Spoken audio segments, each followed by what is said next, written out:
একজন আমাকে খুব কড়া ভাষায় বলছিলেন একদিন যে আপনি প্রথম ব্যক্তি মনে হয় বলেছেন ঢাকা হচ্ছে দ্য সিটি অফ আখিরুজ্জামান। আপনি চোখে দেখেন না ঢাকা শহরে এত এত মসজিদ আছে? বললাম যে এইটা আপনার চেয়ে আগে আমি দেখছি ঢাকা শহরে এতগুলো মসজিদ আছে।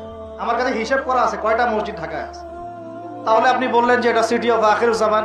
বললাম ঢাকা শহরে এতগুলো যে মসজিদ আছে কত বছর থেকে আছে? বলছে 50, 60, 70 বছর থেকে। তো বললো 70 বছরে কোরআনের আপনি একটা বিধান বাস্তবায়ন করতে পারছেন ঢাকায়? বলেন পারছেন? ঢাকা শহরে কি চোরের হাত কাটা হয়? ঢাকা শহরে কি জেনার শাস্তি দেওয়া হয়? মদ পান করলে 40 লাঠি দেওয়া হয়? ব্যভিচার করলে রজম দেয়া হয়? সমকামিতা করলে রজম দেয়া হয়? ধর্ষণ করলে প্রকাশ্য মৃত্যুদণ্ড দেয়া হয়? মসজিদ দিয়ে কি করবেন আপনি বলেন? এতগুলো মসজিদ দিয়ে কি করবে? মসজিদে আমরা নামাজ পড়ি, ব্যক্তিগত ইবাদত। আর মানুষের বাঙালিকে কারা জানি বুঝাইছে সারা জীবন যত ইচ্ছা পাপ কর, শেষ জীবন একটা মসজিদ বানাই যাইস বা মসজিদের সভাপতি হয়ে থাকিস, ঠিক আছে? যত ইচ্ছা কর, যা ইচ্ছা কর, সুদ খা, ঘুষ খা, সব কর, শেষে একটা মসজিদ বানাই দিস। কারণ হাদিসটা হচ্ছে মান বানা লিল্লাহি মাসাজিদান বানাল্লাহু বাইতান ফিল জান্নাহ। কেউ যদি আল্লাহর জন্য একটা মসজিদ বানায়, আল্লাহ পাক তার জন্য জান্নাতে একটা ঘর বানাবে। ব্যাস, এই হাদিসের উপর আমল কইরা কবরে যাবে।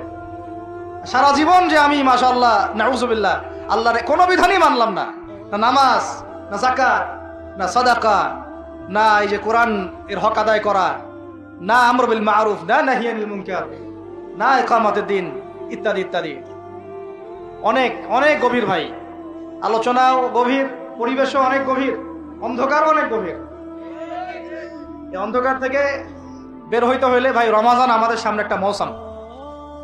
এটা আল্লাহ পাক সুযোগ দেন। আপনারা তো দেখেন সন্ধ্যাবেলায় পাখিরা কোথায় ফিরে যায়? বাসায় ফিরে যায় না? এই সারা বছর সারা জীবন আমরা অনেক দূরে চলে গেছি আল্লাহ থেকে, রমাজান আসছে এখন আবার বাসায় ফিরে আসে। রমাজান কেন আসে?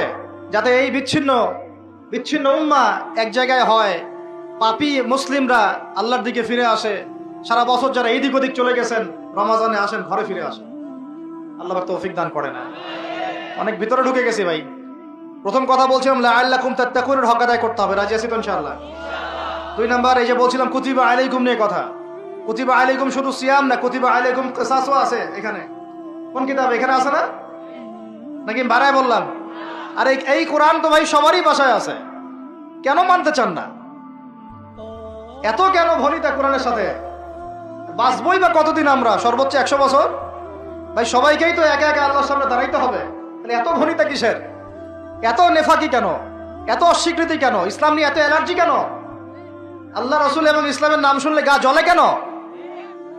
কোরআন সুন্নাহর বিধানের কথা শুনলে কেন মনে হয় যে বাঁকা চোখে তাকান কেন? না জানি আবার কি বলতেছে, কোন জঙ্গি আসলো, কোন সন্ত্রাসী আসলো, এগুলো কি শুরু করছে? এটা কোরআনের কথা, হাদিসের কথা, আল্লাহর কথা, রাসূলের কথা। এখানে এইসব শব্দ প্রয়োগ করেন কেন? কবরে কি আমরা যাব, আপনারা যাবেন না? আপনাদেরকে হিসাব দেওয়া লাগবে না? কি মনে করতেছেন আপনারা? আর এই উম্মার বিজয়ের জন্য কি শুধু আমাদের একার দায়িত্ব না, সবার দায়িত্ব আছে। সবাই মিলে তো শক্ত হাতে একটা হাতল ধরলে না ইসলাম বিজয় হবে।